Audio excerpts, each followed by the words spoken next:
Saudações, você está no Adoc Podcast. Hoje a gente está aqui com o Fred, do G7, Fred Braga. A gente vai bater um papo com ele, ele vai ensinar um pouco pra gente sobre retórica e ensinar o que é o maestro, um método que ele desenvolveu para ensinar as pessoas a criar um diálogo, pelo que eu vi, é isso, né? Então, Fred, se apresenta e vamos começar pelo começo. Fala, Luan Garcia, é um prazer estar aqui no Adoc Podcast, aqui na Tramontini Advogados, né? Tramontini Advocacia, que quem não sabe, Tramontini é onde a gente grava os nossos podcasts, eles acolheram a gente aqui, e a gente grava os podcasts já tem quase um ano aqui na Tramontini Advocacia. É um lugar bem bacana, viu? Sugiro todo mundo vir conhecer aqui. Podem vir. Muito legal. Pois é, Luan, esse negócio da retórica surgiu tem mais ou menos uns 2 anos, assim, na minha vida. E foi uma busca que eu tava fazendo, porque eu dei um prazo para mim de 10 anos para um dia eu me tornar escritor, né? Escrever livros ficcionais ou livros não ficcionais. E aí a gente pensa assim, 10 anos é muita coisa, né? É um bom tempo. Mas já se passaram 5 anos, né? Então, você já começou a escrever? Metade. Ainda não. Tentei, mas é muito difícil, cara. E aí eu comecei a pesquisar sobre escrita, né? E aí eu fiquei com uma curiosidade, assim, de onde que veio a estruturação da escrita, né? De onde é que veio isso? E aí eu bati em 2 pontos interessantes. O primeiro ponto que eu bati foi na retórica. E a retórica foi algo... Não foi criada, eu digo assim, mas foi estruturada por Aristóteles no ano 300 antes de Cristo. Então, é uma estruturação de um pensamento, de uma forma de você falar para convencer bem antiga. Só que antes disso ainda, tem uma estruturação que a gente chama de storytelling, né? Que é a contação de história, a tradição oral dessa contação de história. Só que antes de estudar o storytelling, eu falei, cara, deixa eu dar uma olhada nessa retórica aqui, porque a gente vê muito na faculdade de Direito, a gente ouve falar muito sobre a retórica, mas a gente não entende o que ela é e não sabe o que é. Na segunda cadeira, no segundo semestre mais ou menos. É justamente no começo que a gente ouve falar. E a gente não chega nem a ouvir falar de Aristóteles, a gente ouve do Perelman ou outros que ele fez o Tratado da Retórica. Um pouquinho de Platão. Platão e Sócrates, eles não gostavam tanto da retórica, eles gostavam da dialética.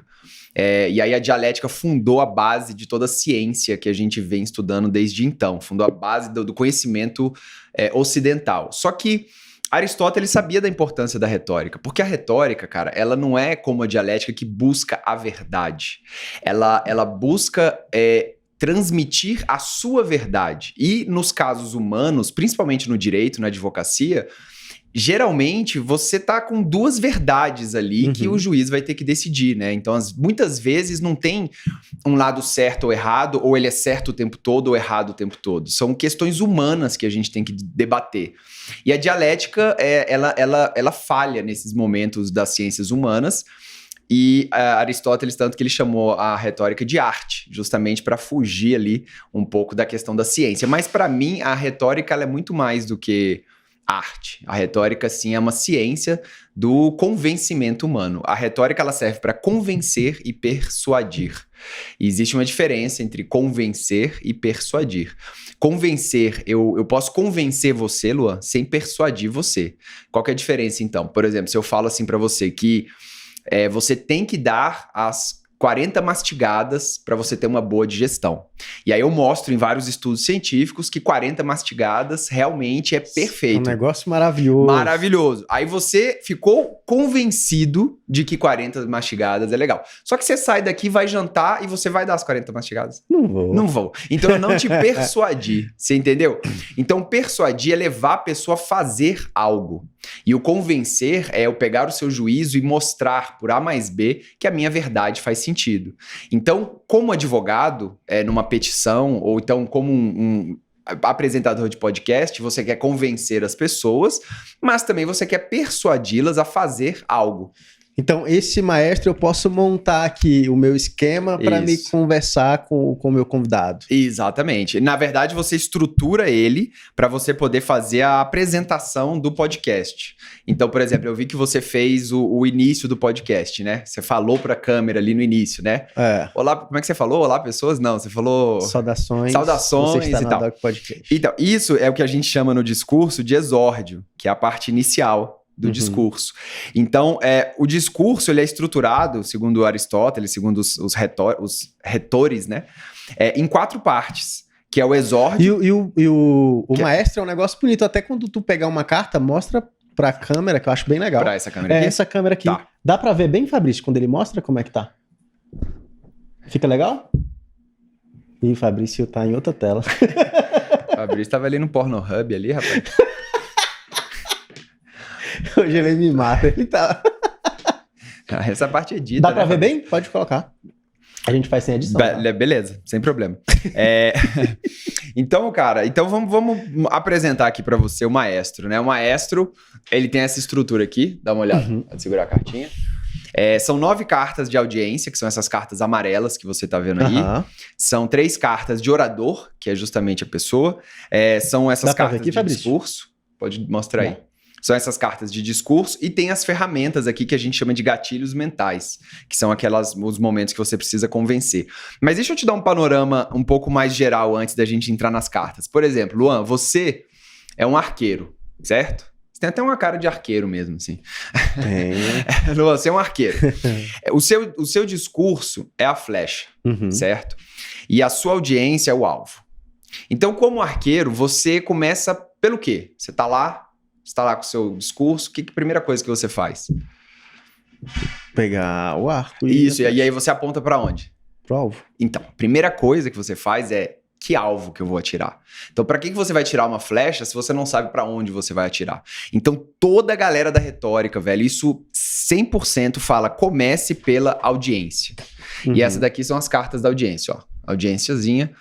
E aí as cartas você preenche, você pode colocar na mesa para você poder preencher. Você tem finalidade, plataforma, duração.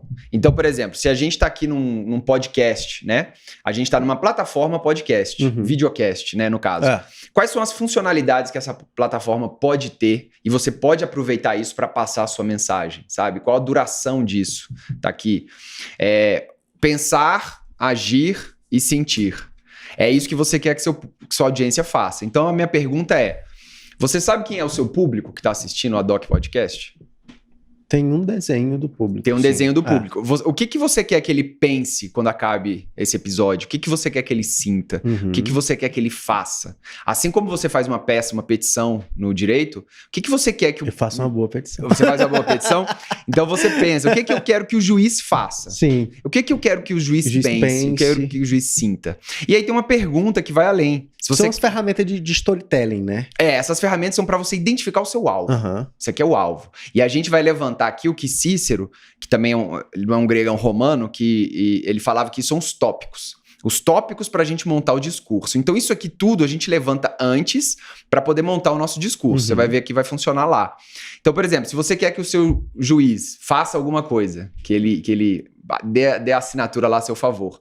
Aí tem uma pergunta. O que o fará fazer aquilo que você deseja? Então, o que você quer que o juiz faça, mas o que fará ele fazer aquilo que você deseja? Assim como a sua audiência no podcast. O que você quer que ela faça? Eu quero que ela se inscreva no canal. Tá, e o que vai fazer ela se inscrever no canal? Se inscreve no canal. Mas o que vai fazer ela fazer isso? Você entendeu? A gente trazer bom conteúdo. Bom conteúdo, então, excelente. Assim como que tá rolando aqui. Exato. Então, a gente, por exemplo, agora a gente vai para a parte mais importante da audiência, que é o objeto e a finalidade.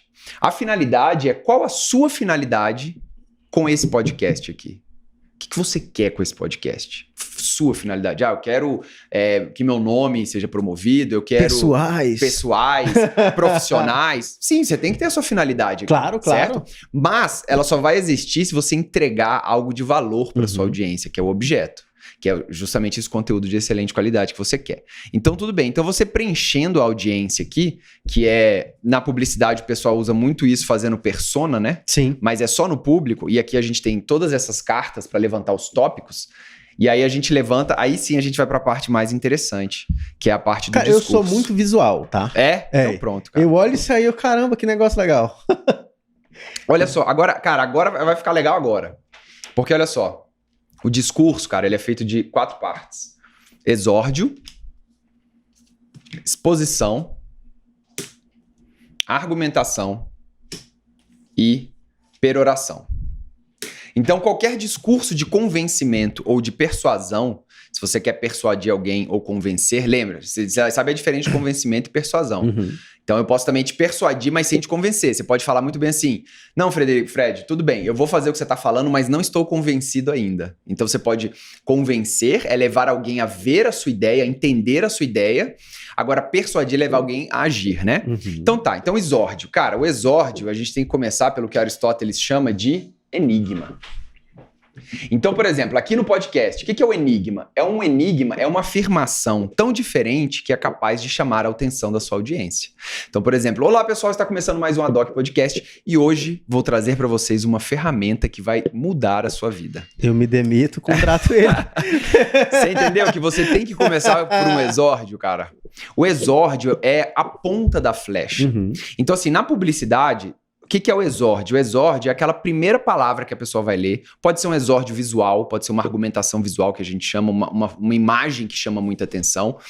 E isso aqui conta por 80% do seu discurso. Sacou? Uhum. Talvez não no direito, porque no direito o juiz, teoricamente, vai ter que passar por todas as partes, porque ele vai ter que ler. Mas para prender público pra é aprender importante. até pro juiz, né? Porque se você fizer uma boa petição, você tem que começar com um enigma atraente, que é o que o Aristóteles chama, ó.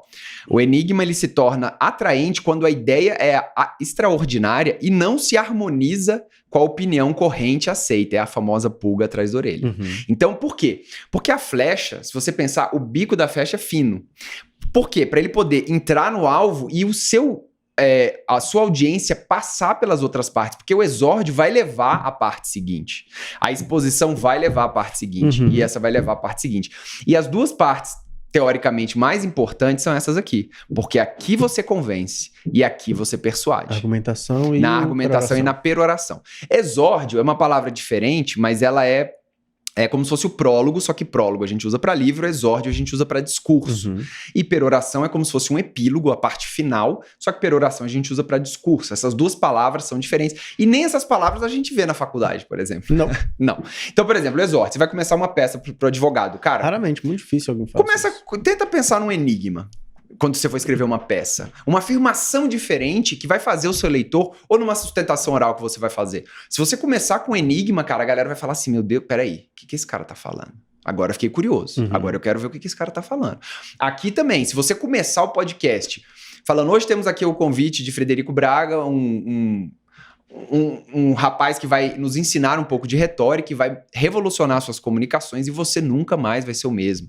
Ou você nunca mais vai fazer uma peça Sabe como que eu sei você a importância fez. disso, ignoro Não, muito. mas todo mundo sabe, cara, a importância disso. Esse que é o grande lance. A retórica, a gente acha que é uma coisa velha, que é uma Uhum. coisa antiga, que é uma coisa, sei lá, dos tribunais romanos, que só velho usa. E no Brasil, essa palavra retórica tem um sentido até pejorativo, quando um fala do outro assim, sua retórica vazia, você é um cara cheio de retórica, entendeu? Mas a retórica, ela estrutura a forma de apresentação de uma ideia.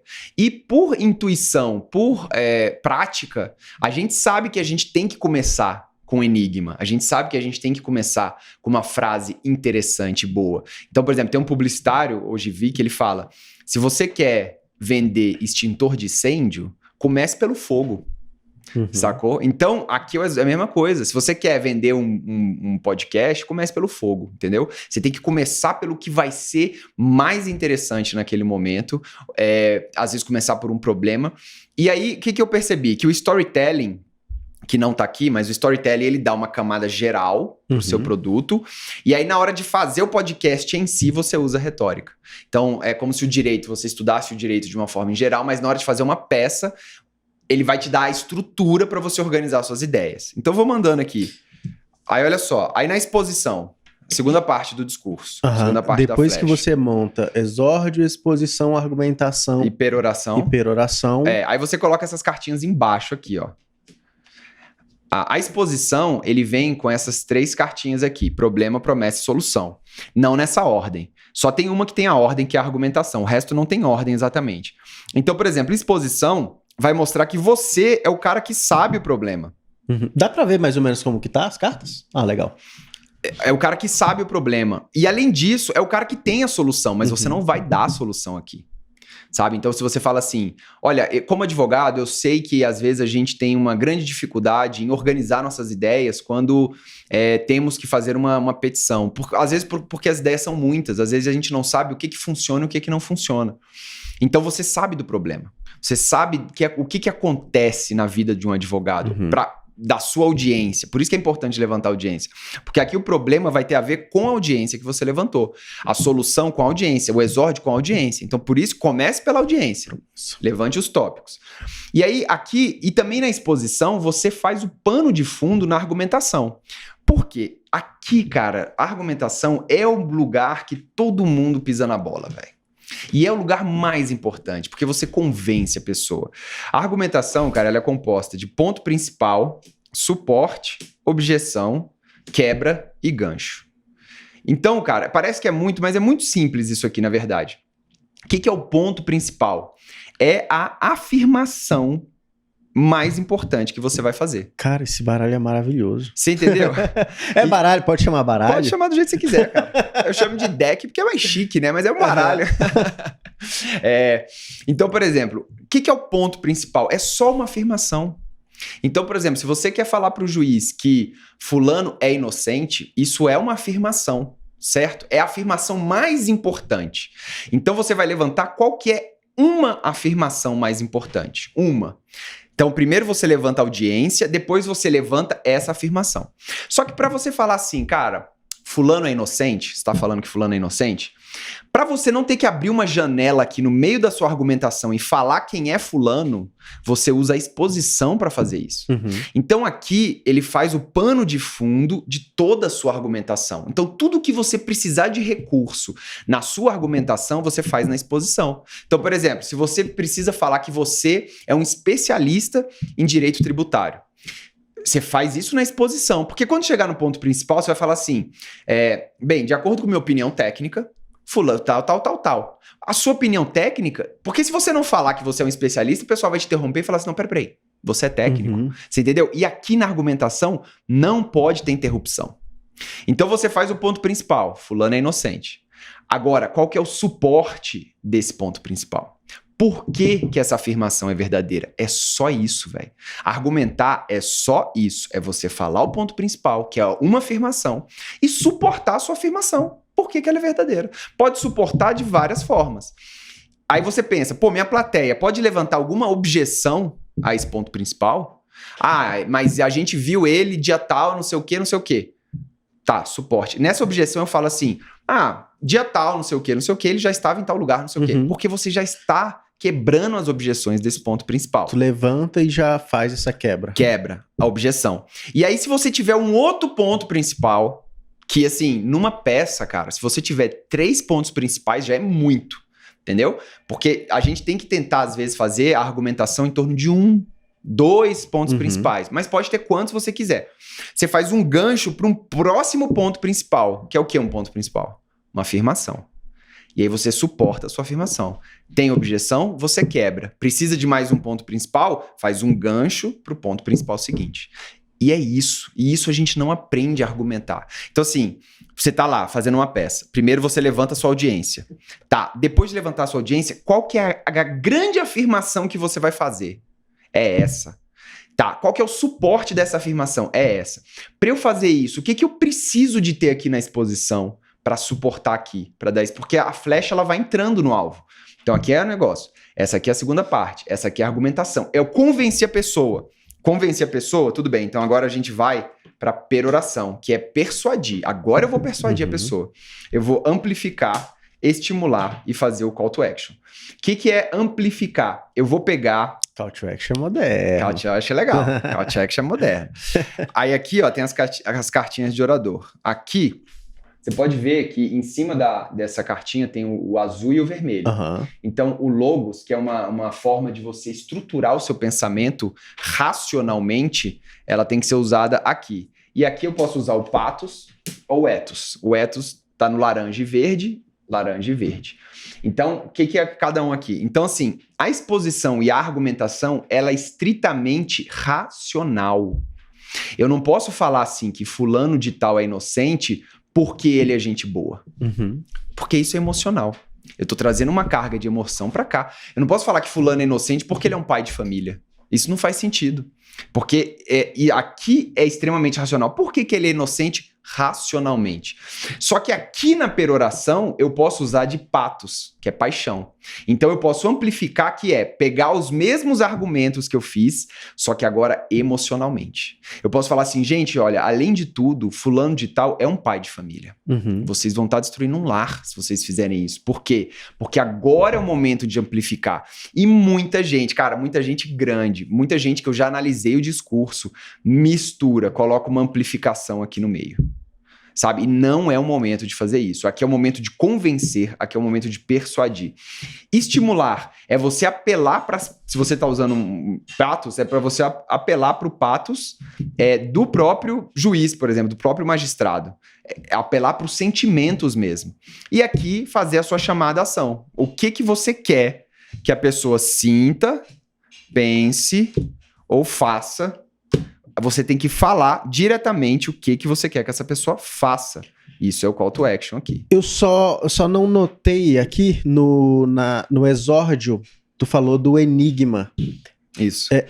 O enigma se resolve no exórdio mesmo, pela tua orientação, ou ele desenrola depois? O enigma é o seguinte, o enigma é uma afirmação também, só que ela é uma afirmação diferente, capaz de chamar a atenção, de prender a atenção da pessoa. Uhum. O enigma, você pode ver que ele é sentimento também. Ele é dentro do ethos ou dentro do patos aqui. Se você usar ethos, você vai usar um enigma que está no interesse coletivo, na ética da sociedade.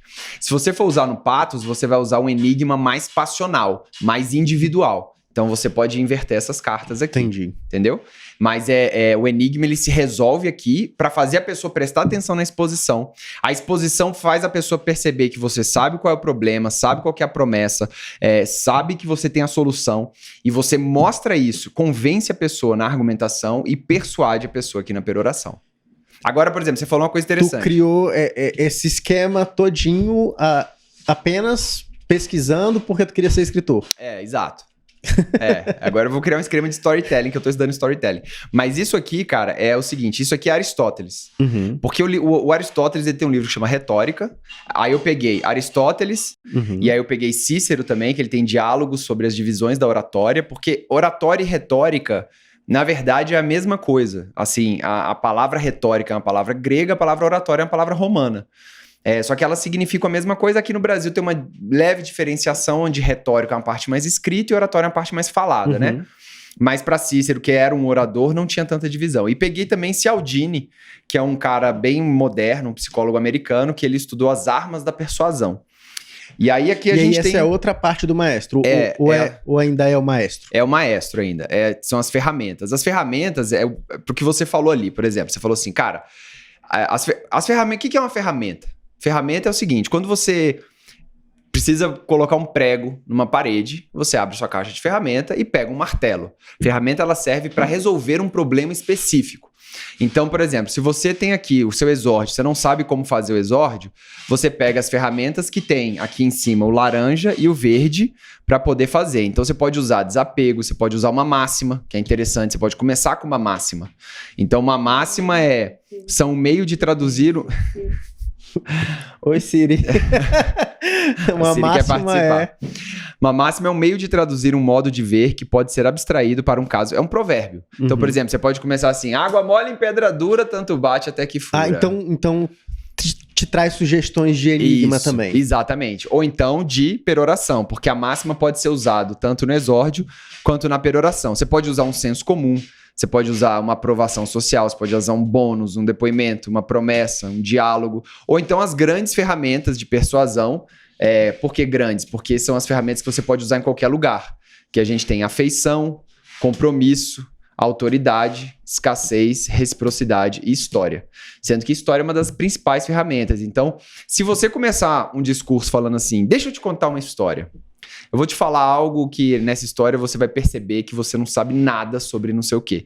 Cara, é um enigma interessante. E essa história, o que é legal dela, por ela ter os 4 quadradinhos, ela pode continuar na exposição, só que de uma forma, logos, uma forma racional. Essa história que começou passional, ela vai ficar racional e pode terminar passional de novo. Então, por exemplo, se você for fazer um TED Talk, eu sugiro muito você usar essa ferramenta. História. Você usa história começando emocionalmente, depois você usa a história para fazer a sua exposição, você usa a história para fazer a sua argumentação, essa ferramenta aqui, e aí depois você conclui motivando, estimulando, amplificando seus argumentos aqui com ela, entendeu? Agora, existem ferramentas específicas também para parte logos, que você usa o raciocínio, você usa o contrário, acumulação, especificidade, exemplo e prova. Então, por exemplo, se no caso do direito você tem uma prova, você não vai usar essa prova aqui no final. Não faz nem sentido. Nenhuma prova no começo. Faz na exposição. Você faz ou na exposição ou na argumentação, dependendo de onde você precisa. Agora, por que chama ferramenta? Você fala, eu tenho um ponto principal. O suporte do meu ponto principal não está muito bom. Fala, putz, esse suporte não está muito bom. Você abre sua caixa de ferramenta. E aí você vê o que você tem de ferramenta. Ah, vou usar uma prova aqui. Você entendeu? Porque a prova vai reforçar os momentos que você precisa. Pô, o meu problema não está muito bom. Então vou usar aqui uma prova, vou usar um exemplo, vou usar uma especificidade. Então você vai usando as ferramentas onde você está tendo dificuldade. Se você não tem dificuldade, não precisa necessariamente usar uma ferramenta. É bom colocar uma ferramenta ou outra? Com certeza. Você dá mais força, mais vigor ao seu discurso, mas não é completamente necessário, né? E aí o maestro é isso. O maestro, ele basicamente, ele explica isso que eu te expliquei, sobre a estrutura do discurso, só que cada cartinha tem uma especificidade aqui atrás, que você vira, né? E eu gravei Traz alguma orientação. Traz essa orientação, por exemplo, objeção. Aí tem falando aqui, ó, objeções são dúvidas ou questionamentos que sua audiência pode levantar sobre a afirmação de cada ponto principal. Pense nas possíveis objeções e as exponha aqui, para que você antecipe conclusões da audiência que possam fragilizar seu discurso. E aí eu gravei uma série de vídeos que aí eu explico cada carta dessa ponto a ponto. Ah, legal. Sacou? Não só essa estrutura porque aqui tu em geral. fez um passando, né, no negócio. Isso aqui é uma ferramenta visual de ajuda para quem tá estudando retórica. Então, assim, os vídeos que eu fiz, eu acho que são 12 horas de vídeo gravado. Caramba. É dividido como se fossem aulas, né? Cada aula é uma parte dessa. Então, tem a aula do exórdio, a aula da exposição, a aula da argumentação. Então, depois que você entende cada carta dessa, isso aqui é, por exemplo, você tem um time, você e uns colegas vão fazer uma petição ou vão fazer algo. Cara, coloca isso aqui numa mesa, pega um post-it e fala, velho, ó, o que você acha disso? Vai escrevendo ideias aqui, entendeu? E aí, visualmente, todo mundo entende. Porque o que eu percebo é, as pessoas têm muita vontade de colocar pontos principais. Às vezes os pontos principais eles se transformam em exposição porque realmente não são. Você pode ver que o ponto principal aqui ele tem um alvo. Um alvo. Então esse é o mais importante. Se sua afirmação não é um ponto principal, ela é uma exposição. Ou se ela é um ponto principal muito importante, vira outro ponto principal. Então isso meio que organiza suas ideias. Às vezes a gente pega algumas coisas que são tão complexas e a gente tá tão focado na complexidade do negócio que eu percebo que isso aí pode ajudar bastante. Muito, cara. Muito. Na vida do advogado, isso aqui fez toda a diferença. Às vezes cada pepino pode... Porque aí você clareia, você fala assim, cara, o que é o ponto principal da minha argumentação? Te ajuda a colocar as ideias no lugar. Exatamente. E colocando nas caixinhas. E até pra quem tá começando, não tem muito costume de isso aqui, oratória. por exemplo, se você quiser fazer um post no Instagram. Sacou? Então, assim, o post que você vai fazer. Qual que é o ponto principal do seu post? Antes, qual que é a sua audiência? Depois, o que você quer que sua audiência faça? Pensando nisso, qual que é o ponto principal do seu post? Tá, qual que é um enigma interessante para eu começar meu post, sabe? Pra começar meu vídeo. Tu sabe que tem livro de marketing que tem muito menos disso aí, né? Exato, cara. Isso aqui tá há mais de 2000 anos com a gente. Isso é um conhecimento trazido por Aristóteles, que tá na base do ser humano. Então, assim, não foi Aristóteles que desenvolveu isso. Ele apenas organizou o jeito que nós já falamos as ideias, entendeu? Que nós já expomos as ideias, pela prática, pelo hábito. Mas quando você consegue visualizar isso, fica muito mais rápido, velho. Você para de perder tempo numa petição de, caramba, não, peraí, isso aqui tá muito confuso, isso aqui vem antes ou vem depois, o que é exposição, o que é promessa, o que é argumentação. Então, isso aqui, e eu percebo que isso aqui é com prática, sacou? Que eu fui lá no escritório de advocacia, que eu tava comentando contigo, fiz um workshop sobre o maestro lá, e aí no final a gente fez vários exercícios, exercícios assim mais lúdicos, né, de como fazer um podcast jurídico, a gente fez inclusive um ad hoc lá. Legal. Um exercício de como fazer um post no Instagram do escritório, por exemplo, e até mesmo a gente trouxe um caso lá, um caso controverso, e aí a gente dividiu a galera em duas partes, cada uma ia ter que fazer uma petição, né, uma sustentação oral, na verdade, usando o maestro. E você vê, cara, que as pessoas, elas vão assim, mas elas ainda têm uma certa dificuldade em fazer isso aqui acontecer. Mas depois que elas começam a visualizar, fica muito mais fácil. Inclusive... Que aprende a esquematizar na mente já. Inclusive, a galera começou eu sugiro para os alunos pintar o texto com as cores. O que é exórdio no seu texto? O que é exposição? Coloca em azul. O que é argumentação? Coloca em vermelho. Porque aí você começa a ver que tem uma parte de azul que tá vindo aqui para argumentação. Porque isso aqui tá bonitinho assim, né? Mas, na verdade, quando você vai escrever, o negócio é meio assim, ó. Sacou? A galera começa a escrever um negócio assim. Fica uma bagunça, tu não aí você, não, nada. peraí, deixa eu puxar isso aqui para cá. Opa, deixa eu puxar isso aqui para lá. Isso aqui eu vou puxar assim, essa peroração não é aqui.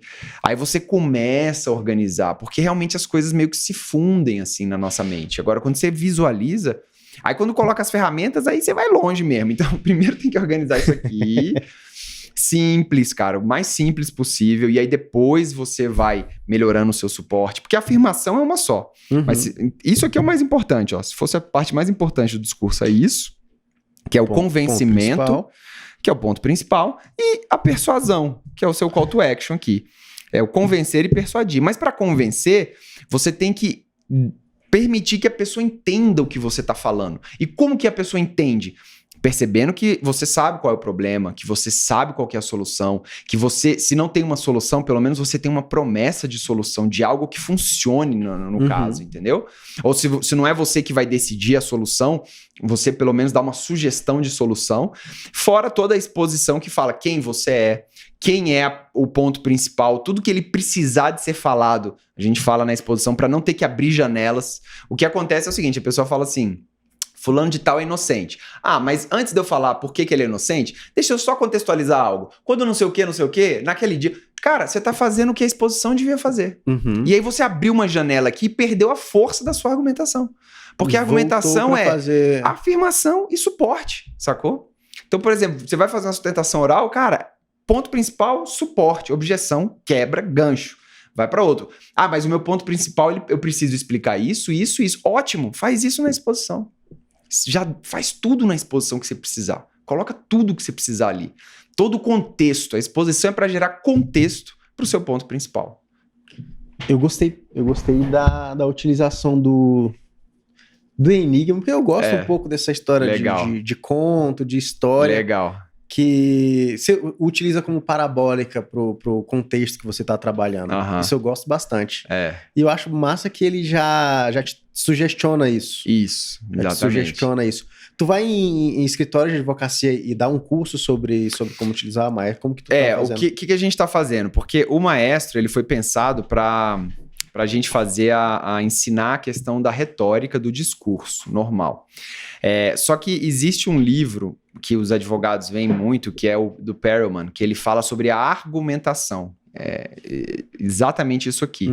E aí, na argumentação, existem questões mais direcionadas ao mundo jurídico, ao universo jurídico. Porque Aristóteles falava o seguinte, que a retórica, ela pode ser de 3 formas. Uma retórica do passado, que são fatos que já aconteceram. Por exemplo, ele chamava também de retórica judicial, que é você vai a um tribunal falar de fatos que já aconteceram. Uma retórica do presente, que é uma retórica que ele chama de louvor. Então, se você tem que fazer um discurso falando bem de um colega seu, fazer uma comenda a alguém, fazer não sei o quê, fazer um discurso você ganhou e você vai fazer um discurso de posse, alguma coisa assim, a retórica do presente, que também usa a mesma estrutura. e a retórica do futuro, que é a retórica deliberativa, que ele chama, que é justamente essa.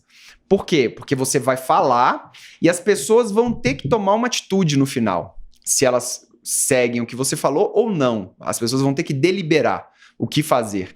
E essa parte da peroração no amplificar, estimular e call to action, ela é muito para a retórica do futuro, essa retórica deliberativa.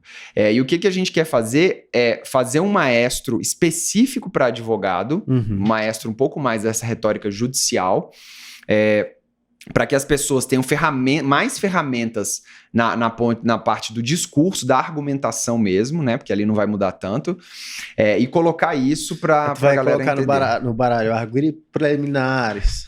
O que a gente pode colocar, sabe o que é? São aquelas partes da argumentação mais romana, sabe? Tipo assim, falácias da argumentação, para as pessoas identificar uma argumentação falha na parte da outra parte, entendeu? Então isso que a gente quer colocar aqui na parte da argumentação, que as pessoas consigam identificar essa parte contrária ali também, né, na parte da retórica. Entendi, tu vai adaptar um pouco para... mas assim, já funciona, né? Também acho. Já funciona totalmente, bem. até porque hoje em dia o direito, ele também não tá tão no passado. O direito tá, por exemplo, se você for fazer uma sustentação oral no Supremo, você tá falando muito mais do futuro, às vezes, de uma decisão que vai impactar muitas pessoas no futuro.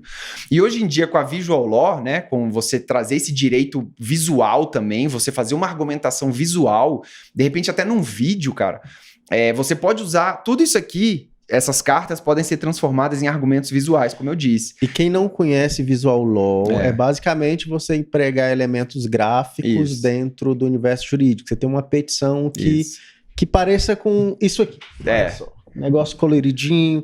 Você olha, você consegue entender, te passa uma mensagem. Isso aqui não tem figura, mas os outros têm. Isso aqui é Visual Law. Aqui, olha que legal. Isso é Visual Law. Exatamente. Então, assim, isso aqui, aplicado à questão do Visual Law também, eu acho que pode ser bem interessante, sabe?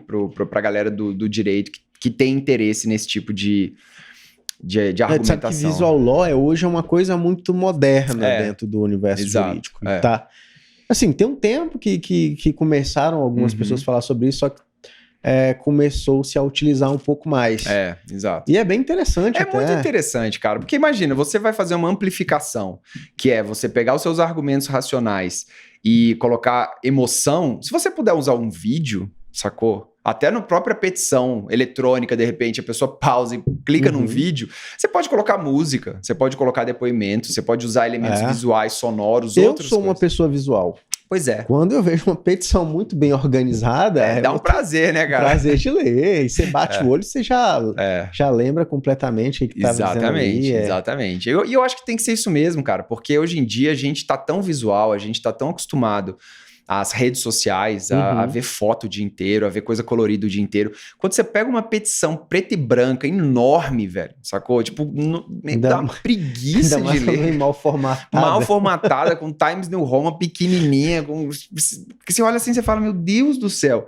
Dá vontade dela ser eletrônica. Documento antigo de cartório. Exato, cara. Então, assim, a gente não tem pra que fazer isso mais. E o argumento, muitas vezes, daquilo que o pessoal usa nesse linguajar jurídico, né, para poder trazer uma certa autoridade, como se precisasse, mas na verdade não precisa, é uma formalidade que hoje em dia, ainda mais com pessoas jovens entrando cada vez mais nas carreiras jurídicas, é uma formalidade que não precisa de tanto assim. A gente pode fazer uma petição muito mais simples, muito mais objetiva, pra gente facilitar a vida de quem tá lendo também, sabe? Então, em vez de usar palavras e usar uma retórica vazia...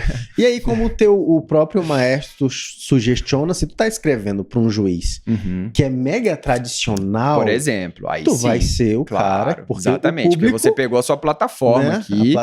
Que aí você viu que a plataforma do juiz, cara, desse tipo de profissional aqui... muito tradicional. Tu vai escrever moderninho? Não, exatamente, não dá. Então, assim, por isso que todos os retores falam, comece pela audiência. Defina um alvo. Então, se você é um arqueiro e tá lá com as suas flechas, cara, antes de sacar a flecha, você tem que saber pra onde você vai atirar. Porque dependendo do alvo, a sua flecha muda também. Então, se o alvo estiver muito longe, você tem que preparar uma flecha melhor. A pena da flecha tem que ser melhor, a ponta tem que ser melhor. Se o alvo for muito duro, tem que ser uma ponta mais afiada, sabe? Então, assim, depende do alvo a flecha também. E o discurso é a sua flecha, né? E tu tem comercializado o Maestro ou tu comercializa um curso? Então, Quem quer adquirir o Maestro? O Maestro, ele tá no site, tá no meu site, chama lereverbo.com/maestro.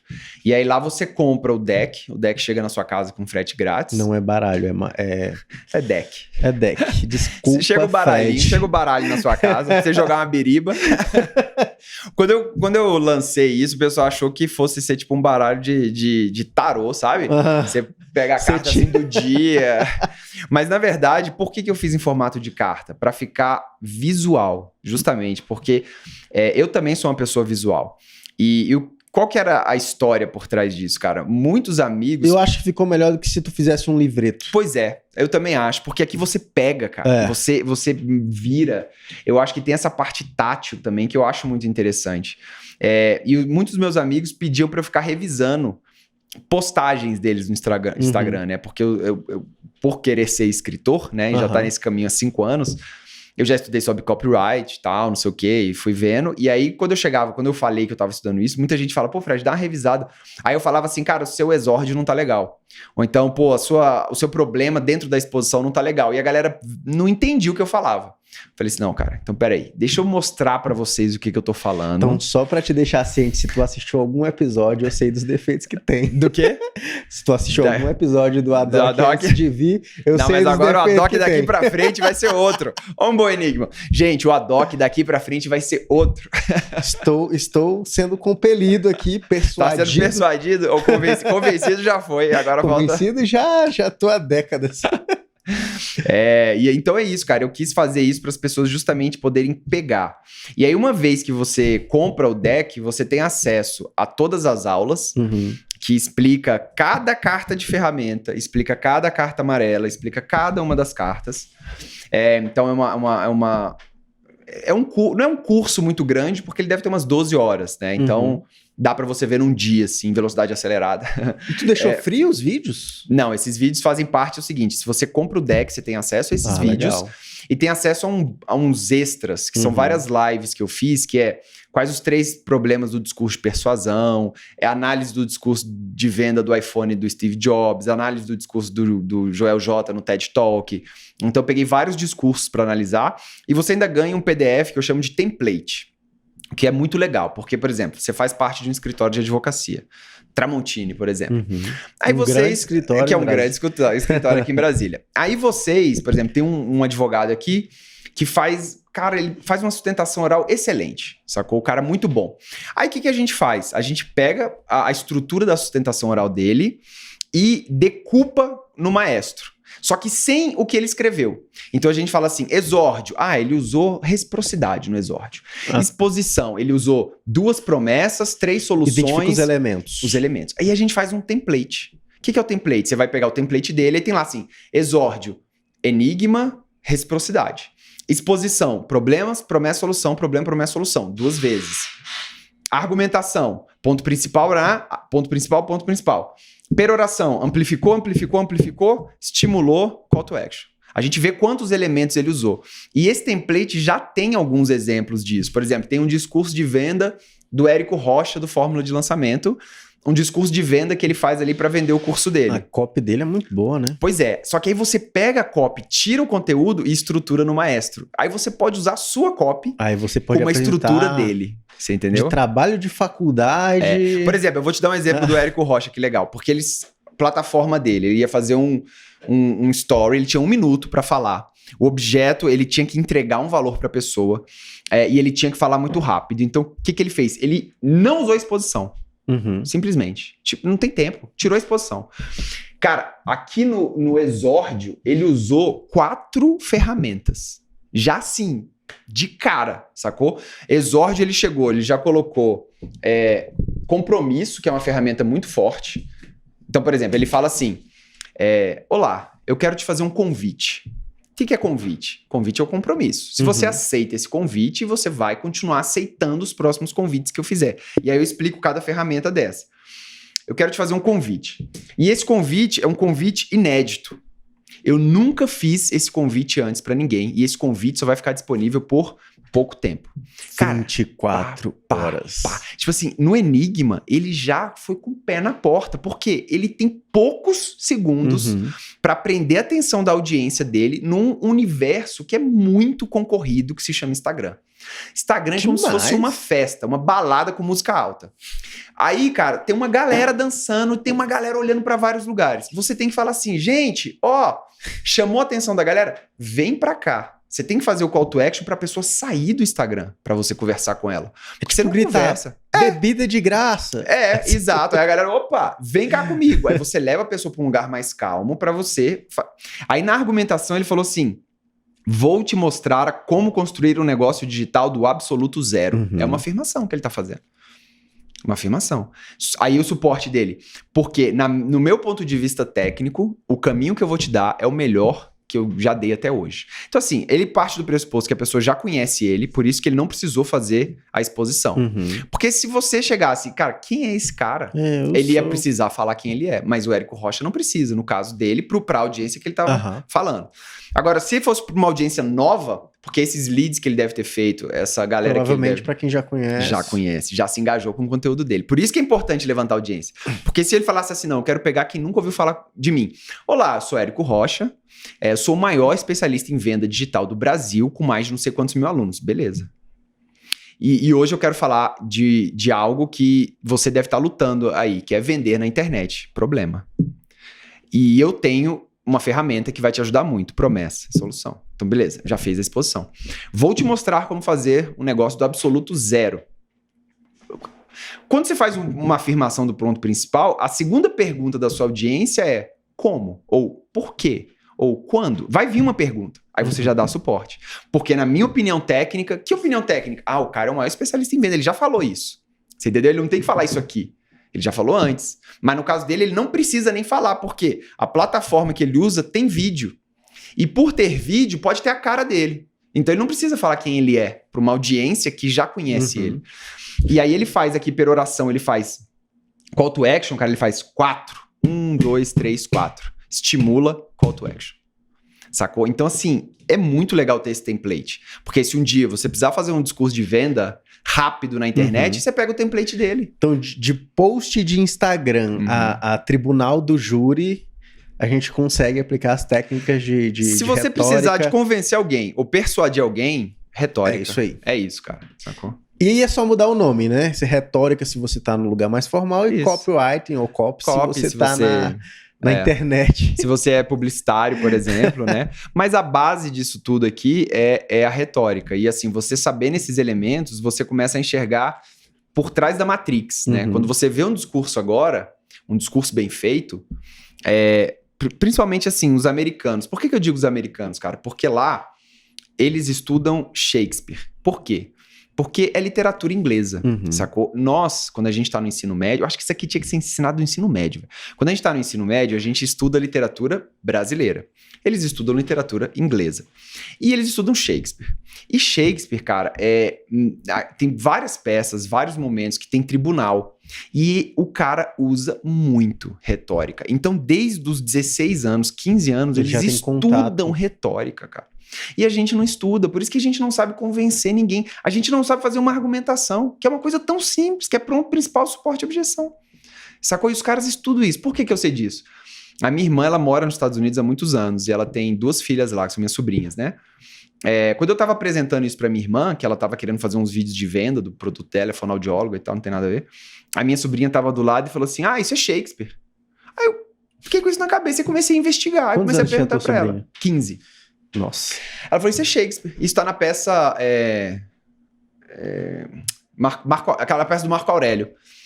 Aí eu comecei a investigar, comecei a conversar com ela. Ela, não, a gente teve que estudar e tal, a gente estudou etos, logos e patos, porque são formas de você estruturar seu pensamento, que se você usar as 3, você ganha muito mais força no seu discurso. Aí ela começou a falar que tem o exórdio, tem não sei o quê, só que com outras palavras, né? Mas eles estudam isso porque Shakespeare estudava isso. Não, estuda a ponto de saber identificar e explicar. De ouvir, por ouvir. Assim, ela tava passando, ouviu e falou, isso é Shakespeare. Você entendeu? Então, assim, a gente não estuda isso, que é uma pena. Nem na faculdade a gente estuda isso. Porque a retórica, O livro de Aristóteles, ele é complicado. Ler Aristóteles é complicado. Mas por trás do livro dele... Não é tão fácil como ler República ali, mais tranquilo. Todos os gregos, cara, são difíceis, né? Só que quando você tem um interesse, você precisa de uma ferramenta para usar, o que eles passam para você é muito interessante. É a base da civilização ocidental. Uhum. Isso aqui, você convencer e você persuadir. Só que para eles era para um tribunal, era para lá naquele lugar que ficavam todos os senadores, todos os deputados. Tu vai ler isso aqui no Brasil depois de grande. E se quiser. Se tiver interesse. Interessar. E o linguajar é muito difícil porque a tradução é muito antiga. Então, eu coloquei call to action aqui. Sacou? Uhum. Eu ainda mantive peroração e exórdio, mas eu tentei simplificar ao máximo, velho. Sacou? Então, assim, isso aqui as pessoas conseguem entender o que eu tô falando. Se tu vai fazer pro jurídico, tu pode caprichar nas palavras. Colocar palavras mais difíceis. Pode colocar que o pessoal vai, porra, que negócio bom é esse aí. Então, assim, o próximo Adoc Podcast que você for fazer, cara, ó, quero ver estruturado aqui. Cara, tu acredita que eu sei onde eu peco, eu noto todas as vezes. É isso, cara. E vou fazendo. Mas é que podcast de entrevista também, a exposição e a argumentação é muito mais por parte do entrevistado. É lógico que se você tiver uns pontos principais para levantar como pergunta, ou então fazer algumas objeções em determinadas afirmações que a sua audiência, o seu cara aqui tá falando, é muito interessante. Uhum. Então, se você sabe qual o ponto principal daquele cara que você tá trazendo, ele vai falar muito sobre isso. Quais as objeções que eu posso fazer a isso? Porque você tá ajudando o cara a quebrar as objeções justamente da argumentação dele. Isso é muito bom pro entrevistador, né? Agora, se você for falar o podcast inteiro sem um outro convidado... não, mas se tu tá só, tu tem que... Aí é isso aqui total. É outra estrutura. E é isso aqui total, você entendeu? Então, por exemplo, você vai falar sobre como fazer uma campanha para a Ordem dos Advogados do Brasil. É um tema interessante que muitos advogados podem ter interesse. Uhum. A sua experiência fazendo isso. Nesse momento, então... Nesse momento e em outro, cara, porque isso é cíclico, né? Então, qual que é o ponto principal? Se você tem a sua audiência como pessoas que são formadas em direito e vão querer entender o que você está falando aqui, a plataforma é um videocast, o que você vai entregar para elas? Vou entregar para elas o ouro, vou entregar o que foi a chave de virada. Qual que é o ponto principal disso? Beleza. Exórdio. Gente, hoje vou ensinar vocês a fazer uma campanha vitoriosa se você quer ser a chapa vencedora da Ordem dos Advogados do Brasil. Adoc Podcast. Cara, pronto, prendeu todo mundo. Aí você entra com a ferramenta de história. Olha, no ano de 2021 eu estava participando, não sei o quê, da chapa vencedora e tal, não sei o quê. Deixa eu falar um pouco sobre o que aconteceu. Das dificuldades, exposição. Então, para ser a chapa vencedora tem que fazer isso. Afirmação, velho. Por quê? Suporte, por causa disso. Mas você pode me dizer, mas isso, e isso, é isso. Quebrou. Cara, isso você entendeu? Isso ajuda muito a esquematizar. Sacou? Então, aí no final você fala, então, se você quer me contratar para fazer a sua chapa ser vitoriosa também... Fabrício, no final a gente leva ele para tomar café e a gente pega esse... Sacou? Mas assim, cara, eu gostei demais da retórica. A retórica me ajudou muito a entrar nesse universo da escrita para convencimento e persuasão. Então hoje, nessa transição de carreira que eu tô fazendo, eu tô começando a fazer vários vídeos de venda. Que transição de carreira? Tô saindo do teatro para poder ser, de fato, só um escritor. Você tá saindo do G7. Mas tu tá saindo do G7 porque a comédia não te dá autoridade na Não, escrita? De forma alguma, cara. Eu adoro o teatro. Eu acho que o teatro... Acho que todo mundo devia fazer teatro, assim como aprender retórica. Também. Com certeza, cara. É muito bom. Só que são 20 anos sem fim de semana, né? Isso é literal mesmo. E tu sempre esteve no G7? Sempre. 20 anos. O G7 tem 20 anos, né? Lógico que no começo era uma apresentação mais espaçada, mas depois de como passar em concurso público, foi em 2007, todo fim de semana, né? E aí, assim, você casa, você muda de interesses, né, e tal. E eu descobri, cara, que eu quero ter um tempo pra mim, para poder me dedicar de fato à escrita, né? E esse sonho de ser escritor, não sei de quê, pode ser de livro, de filme, de copy, de vídeo, de qualquer coisa, passa por esse estudo que eu venho fazendo, por isso que eu encontrei a retórica no meio do caminho. E me ajudou muito. Tu escrevia peça também? Sim, as peças são a gente que escreve, né? Os integrantes do G7 escrevem as peças. Vocês criam juntos. A gente cria junto. E tem gente que cria mais na escrita, que sou eu e o Rodolfo. E os outros criam mais nos ensaios. São duas formas de criação interessantes. Porque no ensaio você tá com o personagem já ali começando a ser desenvolvido e tal. É a forma de criação mais dinâmica, mais ativa, que não precisa tanto de texto. Mas eu sempre fui um cara do texto. Então a minha criação no G7 ali foi muito baseada no texto. E aí os ensaios também, mas um pouco menos, né? E aí eu percebi que eu quero escrever outras coisas também e mudar um pouco de ares, né? Mas já tem um tempo que tu tá com esse... Já, né? Tu falou já, cara. Ó, tinha um prazo de 10 anos que tu se deu pra ser escritor. Isso. E já se passaram 5 anos, que foi quando eu comecei a criar o canal Ler é Verbo no YouTube. Então o canal do YouTube, ele foi muito mais um canal feito pra me ajudar a ler mais. E alimentar teu... exatamente. Aê! A salva de palmas pro Fabrício. Não, tu faz o seguinte... Tinha que participar de algum jeito. As duas estão travadas, né? Não precisa tirar, não. Vai lá clica na câmera e vai no personalizado e volta. Se esbarrar lá na... Você grava via OBS? Cara, eu gravo. Melhor coisa. O meu equipamento, ele é o básico. Não, mas tá ótimo, velho.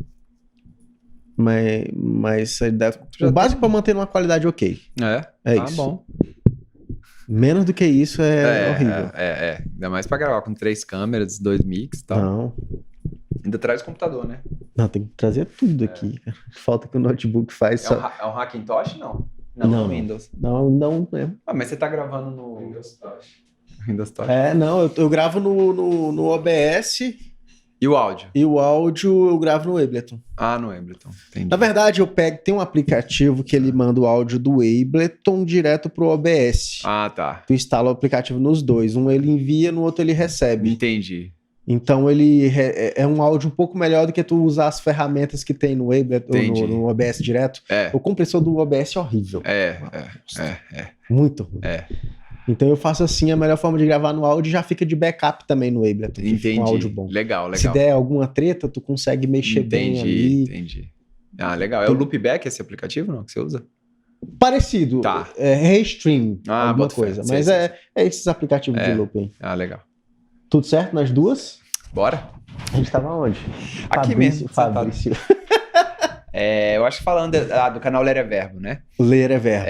5 anos já. E aí foi isso. Eu falei assim, cara, eu acho que todo escritor lê muito. Então eu vou fazer um canal aqui de vídeos sobre livros, que eu consiga colocar um vídeo por semana. Me obrigue a colocar um vídeo por semana. E de fato, cara, nesses 5 anos que eu tô com o canal, vai fazer agora em novembro, se eu faltei, assim, 2 semanas de colocar vídeo, foi isso, né? Cara, eu lembro que eu assisti um vídeo teu de livro, tu tava analisando o Nocaute. Legal. Tu desceu o pau. Eu não gosto de todos os livros que eu leio, não. E é um livro que tem um cara que eu gosto da forma da abordagem dele, o Ícaro de Carvalho, ele indica bastante. Eu também li e não achei tanto esse Nocaute. Não, eu achei que o Nocaute... porque o Nocaute... O resumo é interessante. O Nocaute foi lançado em 2000 e, se não me engano, cara, 2018, 2017, nos Estados Unidos. E chegou ao Brasil depois. Só que, cara, a internet tá tão rápida que o Nocaute já tá desatualizado. Assim, a filosofia do Nocaute ainda faz sentido. Mas exatamente, o livro já é fininho. Metade do livro é sobre plataforma. E as plataformas já estão desatualizadas. Por exemplo, não tem nem TikTok lá. Eu acho que a essência serve e quando ele fala pra tu não ignorar nenhuma plataforma nova. O que eu gosto que tem no Nocaute, que tem em outros lugares... É a questão do storytelling, que é você fazer os call to actions, os call to actions que ele chama de namoro e os call to actions de casamento. Que é o que ele fala, que o jab dele é justamente você pedir namoro, que é levar conteúdo, uma coisa interessante, faça alguma coisa, baixa alguma coisa, não sei o quê. E o right hook, que ele chama, que é o gancho direto, é a venda, né? Então, eu acho que não gostei tanto. E tem outros livros que eu não gostei tanto também. Um livro de persuasão que eu comprei. Eu nem sei o nome da menina, mas eu sei que deu uma treta lá no canal, porque tem gente que é fã dela. Mas eu falei, cara, o livro dela é um livro largo, que ela quis pegar muitos assuntos e ficou raso. Isso aqui. Então, se tu for mergulhar nele, tu vai quebrar tua cara. Eu não sei se tu fez, que tem um nome horrível em português, marketing de conteúdo épico. Não, cara, esse eu não peguei, não. Ele, pra mim, foi um dos melhores dessa área que eu já li. Legal. Só que, assim, a tradução do título é ruim. Nem lembro qual que é o original, mas marketing de conteúdo épico. Mas eu acho que vale a pena. O que eu vi, cara, assim, o que eu percebi no meu canal, assim como nas peças do G7, a gente faz as peças pelo que a gente está vivendo na nossa vida, né? Então, como passar em concurso público surgiu no momento em que a gente não sabia se saía do teatro para fazer concurso público ou se ficava no teatro. Aí a gente fez concurso público no teatro. E assim foi com o Manual de Sobrevivência ao Casamento, que a gente tava com as mulheres, vai casar, não vai casar. Com Eu Odeio Meu Chefe, que a gente se viu chefe. Com Casais Felizes Emagrecem Juntos, que tava todo mundo gordinho, precisava fazer um regime, uma parada fitness. Para algumas pessoas. Para algumas pessoas não deu certo, tão certo assim. Então os espetáculos, eles seguem o que a gente vive, né? E eu percebi que o canal do YouTube é a mesma coisa. Porque assim, eu comecei falando de livros aleatórios, mais para começar o canal mesmo. E aí depois eu percebi que, cara, eu comecei a falar muito sobre livro de autoajuda. Porque eu precisava quebrar umas crenças que eu tinha na minha vida, né? E aí tem uma fase do canal que é só sobre crenças limitantes. E eu li vários livros.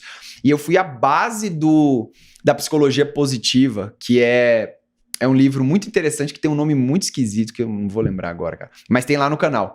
E aí você chega lá, olha a história do cara. O cara era cirurgião plástico. E aí várias pessoas vinham até ele e falavam assim, não gosto do meu nariz. Aí ele fazia cirurgia plástica na pessoa, isso na década de 50, 60.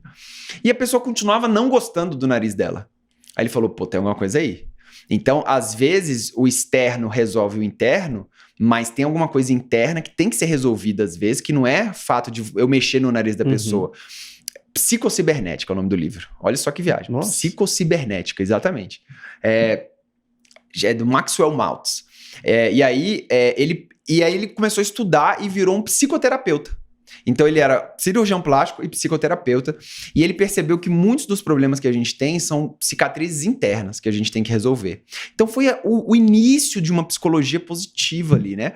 E aí eu estudei muito sobre crenças limitantes. Tem um vídeo que bomba no canal, que é o Biologia da Crença, que se você tem alguma limitação na sua vida, você quebra tudo isso. E é muito legal, sacou? E tem umas partes práticas lá também para fazer e tal. E aí eu vi que a audiência ia acompanhando. E agora eu tô muito vinculado. Aí eu passei pela parte da retórica, passei pela parte de você não ter medo de fazer algo, que é a coragem de não agradar, sacou? Porque, por exemplo, esse negócio de ter que mudar de carreira, fazer uma transição de carreira, vem várias dúvidas, você fica com medo, né? Tem muitas questões. Que é meio que tua fase, assim. Que é a minha... Essa fase eu já meio que superei. E aí tem lá no canal esses livros que me acompanharam nisso. E aí veio a fase da retórica e tal. E agora eu tô entrando numa fase do storytelling, que eu acho que é a última grande ferramenta que eu preciso entender, porque eu quero fazer livro para vender, cara, sacou? Eu quero fazer história que a minha audiência participe comigo, porque assim como no G7, a gente não faz teatro pra gente. A gente faz teatro para as pessoas que estão lá se divertirem junto com a gente. A gente se diverte e as pessoas se divertem. Você já leu o Stephen King sobre escrita também? Pois é, esse livro eu peguei, mas não li ainda, cara. Nossa, eu acho que... Assim, pra mim, meu nível de leitura sobre escrita, ele é de explodir a cabeça, assim, a forma... Pois é. Ele tem uma forma de escrever, tu quer ser escritor, né? Então ele meio que ensina isso, lógico, é um mega escritor. Sim. E a técnica dele é escrever. É escrever a técnica dele. Inclusive tem um vídeo lá no canal que é o seguinte, escrever todos os dias não vai te transformar em escritor. Mas eu justifico.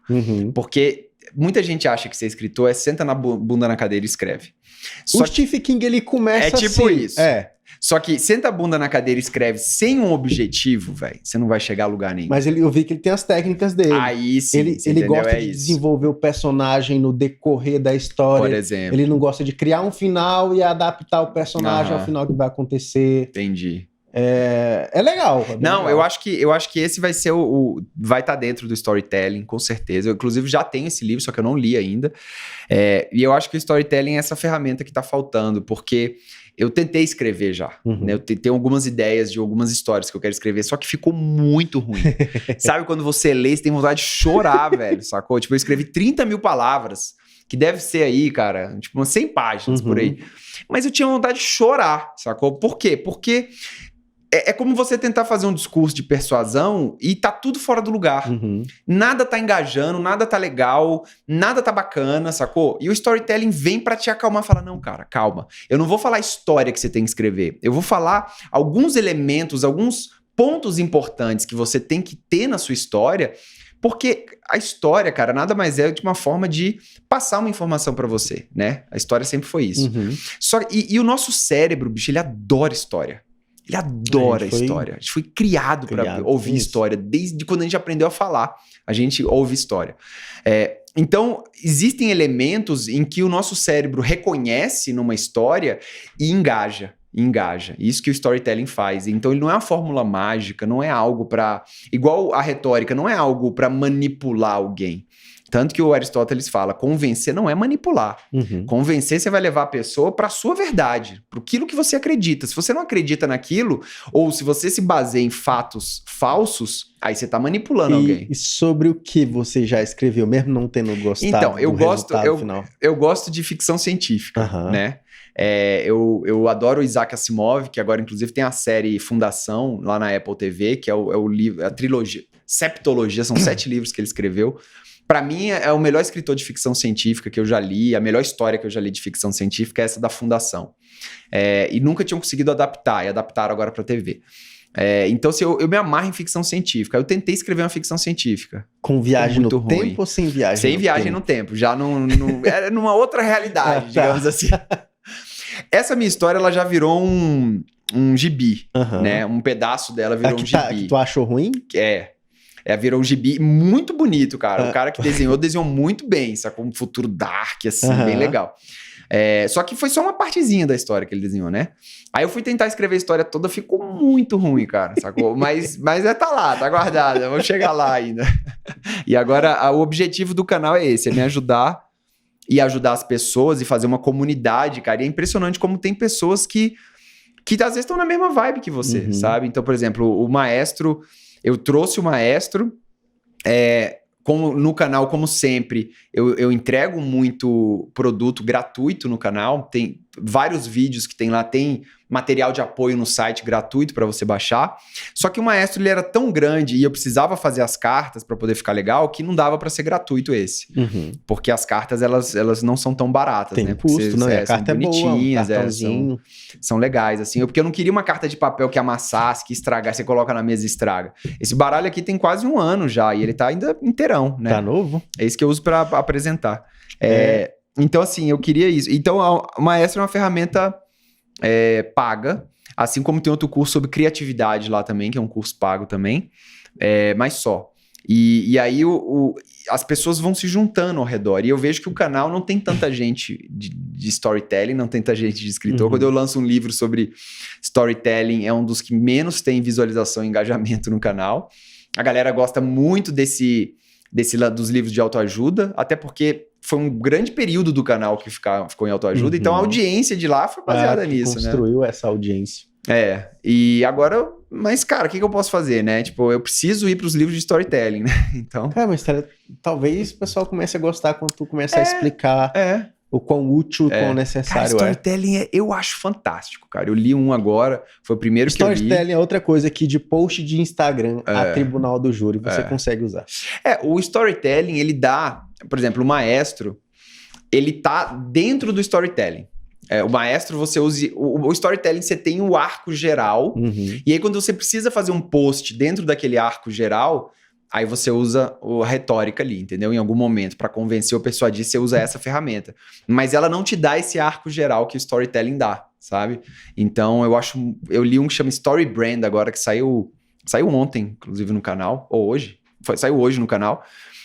Que ele pega um pouco de publicidade, né? Porque é o universo que eu conheço, e pega 7 elementos do storytelling. Então ele começa no storytelling muito suave, não é aquele storytelling já grandão, mas é muito sensacional. Eu achei sensacional demais. Então eu já vou aplicar também, já vou aplicar nos meus clientes de escrita. Já tô aplicando tudo já. Então legal que tu, nesse processo, tu vai conseguindo agregar pessoas e ajudar as pessoas no conhecimento também. Sim, cara. Eu acho que é por meio do autoconhecimento que a gente... Isso. O maior desafio de todo mundo, eu acho que é o autoconhecimento. É quem você é para onde você quer ir, sacou? Quem é é o artesanato pessoal. É você se construir como pessoa. Que pessoa você quer ser, né? Você quer ser uma pessoa mais fraterna? Você quer ser uma pessoa mais justa, mais culta, mais... O que você quer ser, entendeu? Então, você se construir. E eu acho que o autoconhecimento da retórica, você vai começar a se entender, as suas ideias, tudo que ajuda você a se expressar, porque a própria expressão é uma forma de autoconhecimento. Quando você cria algo, né? Podcast e tal, quando você olhar pra trás e você ver seus podcasts, você fala, nossa, cara, como eu evoluí. Sentir com vergonha. É isso. É a melhor sensação. Legal, pronto. É a melhor sensação. Eu acho legal. Você tem medo? Você tem medo da vergonha? Não, vou achar bom. Que de alguma forma eu vou sentir que eu tô melhor, que eu melhorei. É isso. Eu acho que assim, onde a gente identifica que a gente tem medo, né? Pode ser, não medo no sentido de ficar paralisado, mas esse friozinho na barriga, é pra lá que a gente tem que ir, cara. Porque é lá que tá o ouro, velho. Uhum. É onde você se sente desafiado pra você fazer algo, é lá que tá o ouro. Então você tem que ir pra lá. Tá aqui é desafiador. Então, exato. Então isso você tem que continuar fazendo, sabe? Por mais difícil que seja, até o momento em que faça sentido pra você. Então, por exemplo, teatro fez sentido pra mim durante muitos anos. Hoje em dia não faz mais tanto sentido. 20 anos. 20 anos, né? A gente... Falta um pouco de exposição aqui. Do quê? Exposição. Exato. Exposição nesse sentido, não de se expor mais, de né? se expor.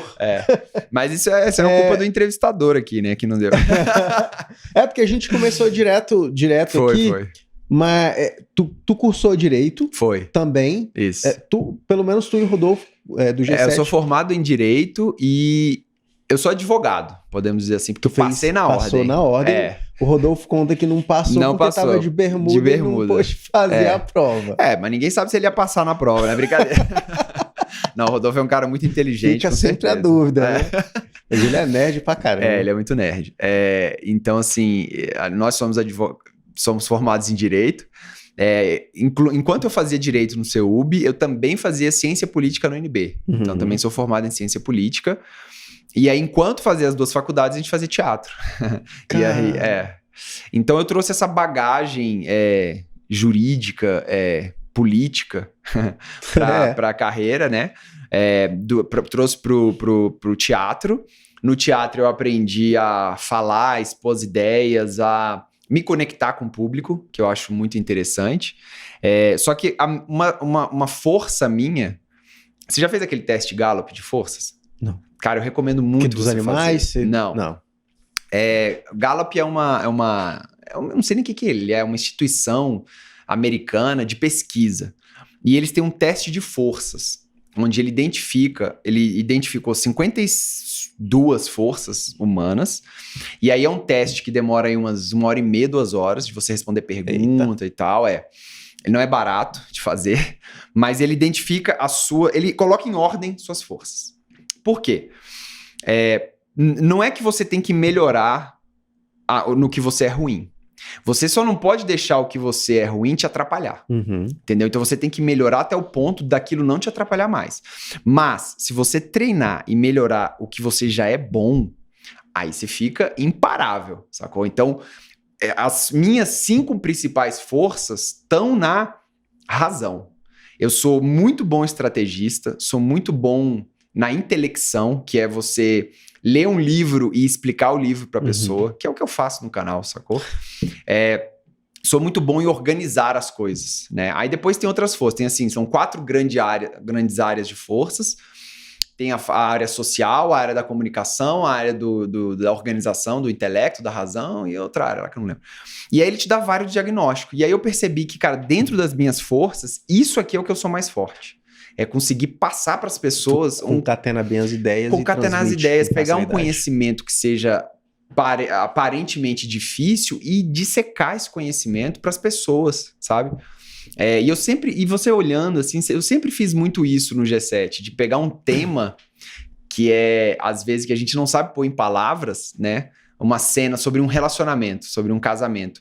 Como é que você deixa aquilo engraçado? Você tem que ter uma organização, você tem que ver além do que tá num relacionamento entre um casal, pra você conseguir colocar ali e as pessoas rirem daquilo, sabe? Conectar, de fato, com o público. Conectar com o público. Então isso, o G7 me ajudou muito a me conectar, porque você pode se conectar com uma ferramenta racional, mas você pode se conectar com uma história, num livro, numa peça de teatro, numa comédia, num drama, não importa, né? Desde que você consiga passar a mensagem e o público tá contigo ali. E isso, cara, me ajudou demais, assim, a desenvolver esse meu lado, né? Já pensou em advogar? Cara, olha, eu digo o seguinte, que eu nunca fiz estágio em escritório de advocacia, eu fiz estágio no Ministério das Relações Exteriores, pelo CIE, e fiz estágio, aqueles estágios obrigatórios, na Defensoria Pública, né? E eu me amarrava, velho, sacou? Dava muito medo, né? Porque você é estagiário. E aí você chega na Defensoria Pública. E, meu irmão, a Defensoria Pública é muita gente o tempo todo. Não fala muito mal, não, que vamos ter uma defensora pública agora aqui. Não, mas é uma loucura. Assim, eu admiro muito, cara, a galera. Não, porque é tipo assim... Porque o movimento é muito... A demanda é muito grande. E você vê que tem muita gente precisando no Brasil de justiça mesmo nesse ponto, sabe? Carente de tudo, né? Carente, cara. E assim... Ao mesmo tempo que você olhava ao redor assim e ficava desesperado pelo volume de trabalho que tinha, no final do dia você falava assim, cara, eu não consegui ajudar tantas pessoas, assim, né? Só que era assim, eu fazia parte civil lá, né? Só que aí teve um dia que faltou, não sei quem faltou lá da área penal, cara, e tipo assim, você coloca o terno e vai, sacou? Você chega lá na frente do juiz, você não sabe nem o que está acontecendo, sacou? Aí o juiz olha pra você assim, ó, vou te dar 10 minutos pra você falar com sua parte, pra gente tentar chegar num acordo aqui. Acordo, ok? Acordo, ok? Vamos tentar chegar num acordo. Mas eu achei muito legal, assim, mas eu acho que não é pra mim, cara, o direito, saca? Eu tenho muita vontade em levar o maestro... A minha vontade mesmo, meu sonho era levar para o ensino médio, ensinar os nossos adolescentes a convencer e persuadir as pessoas, sabe? Porque eu acho que dali já ia ser muito legal. Mas se eu já levar para as faculdades de direito, já tá muito legal também, ajudar a galera do direito, porque a galera do direito usa isso aqui todo dia, velho. Esse que é o lance, eles têm que usar isso todo dia. Porque fazer post no Instagram, você pode fazer ou não, você pode colocar só uma fotinha e colocar... vida louca, né? Você não precisa explicar. Agora, o direito precisa disso todo dia, cara. Precisa. Precisa muito. Mesmo porque tu tem que divulgar o teu produto, a tua advocacia. Tem essa parte também. Tu tem que captar o teu cliente e tu tem que defender o teu cliente. E aí, nas reuniões, nas festas, você tem que fazer um belo de um discurso pra ainda... E ainda tem isso. Ainda tem as festas ainda. Inclusive, teve uma festa aqui da Ad Rock, né? Você foi convidado e não veio também. Não pude vir, cara. Foi uma pena. Como é que foi? Foi legal? Cara, foi legal. Foi legal. Veio muita gente também. A gente... O Rodolfo veio? O Rodolfo veio. Olha aí, cara. O Rodolfo veio, saiu correndo, não pegou lembrancinha. Por quê, cara? Mas você guardou uma lembrancinha pra mim? Eu vou pensar. Acho que acabaram. Acho que até o Rodolfo já deve ter perdido a dele. Ao final aqui a gente verifica isso. Legal. Mas foi bem legal. Foi uma realização aí. De poder reunir o pessoal que já passou por aqui. Às vezes a gente chama um a um. E é legal essa interação, né? Eu acho que a vida são conexões, né? Porque, assim, não fica só um podcast digital. É um negócio que conecta pessoas. Eu acho, cara. Eu acho que esses eventos do mundo real são necessários. Ainda mais agora que se pode fazer ainda mais agora, do mundo porque real. Realmente, cara, a gente ficar só no mundo virtual... Ainda mais com o plano de dominação mundial aí do Zuckerberg, do metaverso... Cara, sabe que eu vi isso, não li nada a respeito ainda. Nada do metaverso. Eu sou um leigo do metaverso. Cara, eu acho que o metaverso ele vai ser o seguinte: ele quer que o seu maior bem, sua maior preciosidade, tudo da sua vida precioso esteja no digital. Não que você tenha um personagem no mundo digital, tipo aquele Second Life. Não, nada disso. É que, cara, o seu mundo digital vai valer tanto quanto o seu mundo real, sacou? Então, o que ele espera é que a sua identidade como pessoa esteja lá. Porque onde está nossa atenção é onde está nossa energia. E se nossa atenção hoje em dia já está muito no celular, imagina quando a galera lançar um óculos que tu coloca e vive de realidade aumentada, não uma realidade virtual. Realidade virtual é que tampa e coloca na realidade virtual. Realidade aumentada é se esse meu óculos, eu olhasse para a mesa, não precisava ter carta, porque o meu se conecta com o seu e eu coloco aqui cartas digitais na mesa. Eu começo a colocar o digital na vida real, né? Eu teclo na mesa e ele sabe que essa mesa é um espaço físico. É muito geração TikToker ainda. Cara, mas isso daqui a 10 anos a gente vai voltar a conversar, velho. Pois é, as coisas evoluem Porque bem ano que rápido, vem, ou daqui a um ano, a Apple vai lançar o óculos digital dela. E assim, o que a Apple faz é muito forte, né? E se ela conseguir colocar o seu iPhone num óculos, você não usaria? Eu usaria.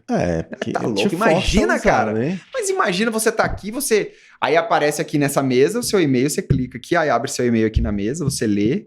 Porque é isso que ele quer aumentar a sua realidade. Então, vamos ver a apresentação? Vamos. Eu só olho pra cá, você passa a sua apresentação pra mim, nessa parede, só que no meu óculos, entendeu?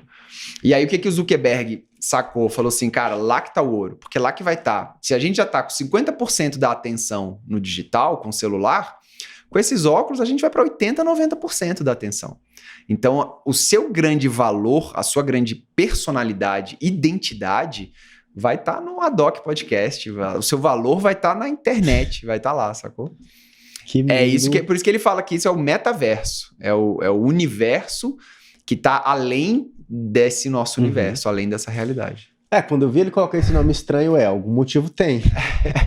É o metaverso. Ele não colocaria esse nome estranho à toa.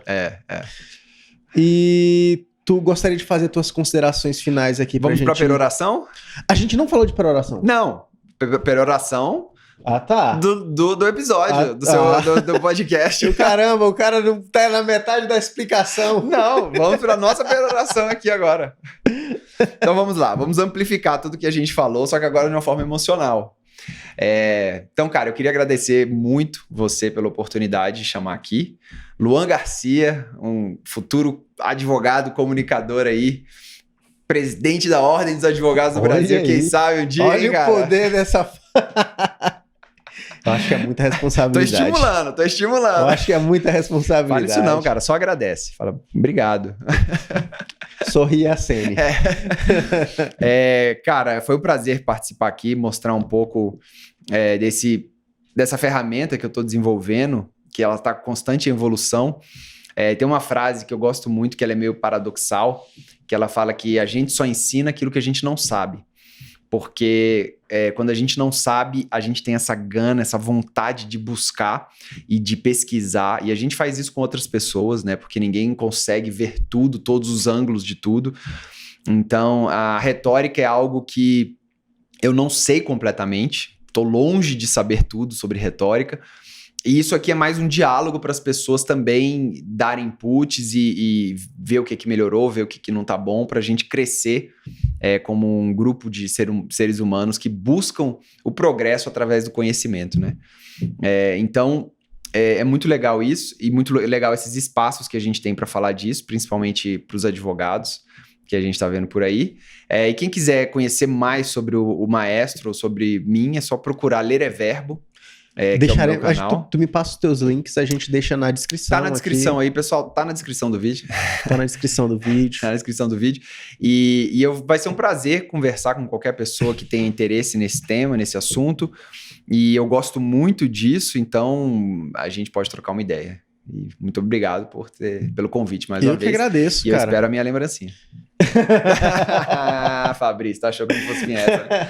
Eu que agradeço, obrigado por ter vindo até aqui. Eu achei muito bacana quando eu vi o maestro. Legal. Já era pra me ter te chamado, já tinha um bom tempo já. Tranquilo, cara. Quando eu chamei o Rodolfo, cara, esse cara também é bom. Conteúdo muito bom. E o maestro já tem quanto tempo de maestro? Eu acho que vai fazer 1 ano e meio, cara. Faz pouco tempo. Não, 1 ano e meio. É pouco tempo, né, ainda. Tem coisa... O Aristóteles está aí há 2000 anos. Mas, cara, muito obrigado. Deu pra... a gente viu que tu fez um en passant, até bem rápido aqui pra explicar, mas deu pra entender muito bem. Até porque uma pessoa que vem falar de retórica não poderia explicar mal. Imagina, Ficaria né? ruim. Imagina, né? Mas mesmo que de forma bem rápida, tu explicou muito bem aqui. Eu vou tentar roubar teu baralho hoje. Eu já falei essa pela terceira vez, sou muito visual e isso aí me ajuda bastante. Quando eu vou fazer alguma coisa mais elaborada, eu gosto de cores para me localizar. Legal. Mesmo que eu só ponha palavras, eu preciso delas ali para me olhar e saber o que eu preciso falar. Legal. E eu acho a tua ideia sensacional de fazer isso aí. Eu acho que de post de Instagram a sustentação oral no STF, isso aí consegue ter aplicação sim. E muito obrigado. Obrigado para você que nos assiste, nos ouve até aqui. Nos ouve, por falar em nos ouve, tem episódios que não estão em áudio ainda. A gente vai colocar, tá? Estamos passando por um período conturbado na advocacia, eleições da OAB, e a gente precisa trabalhar junto com nossos amigos advogados. Então, aguardem um pouquinho que quem escuta só em áudio vai ter acesso, tá bom? Muito obrigado, até o próximo episódio. Tchau, tchau.